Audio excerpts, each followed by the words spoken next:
Welcome to Chillin' 101. We hope this video helps.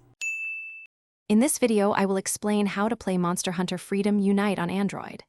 First, you'll need to download a reliable PSP emulator, such as PPSSBP, directly from the Google Play Store. Next, ensure your Android device has sufficient processing power and at least 2 GB of RAM for optimal performance.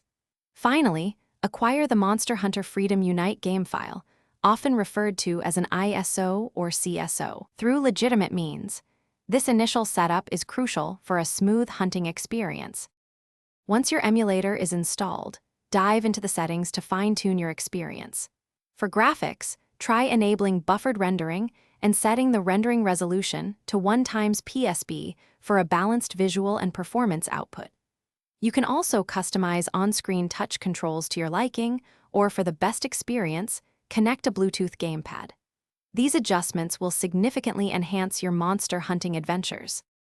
To truly master Monster Hunter Freedom Unite, remember to utilize save states often. They are your best friend against unexpected defeats. Experiment with various control layouts within the emulator to discover what feels most comfortable for your hunting style.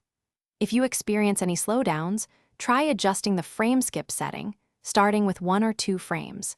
For the most immersive experience, a physical Bluetooth controller is highly recommended. If you encounter any issues, don't worry. Many common problems have solutions readily available on online forums and community groups dedicated to PSP emulation.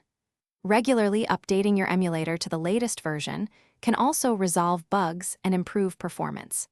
Remember to ensure your device has at least 2 GB of free storage for smooth operation.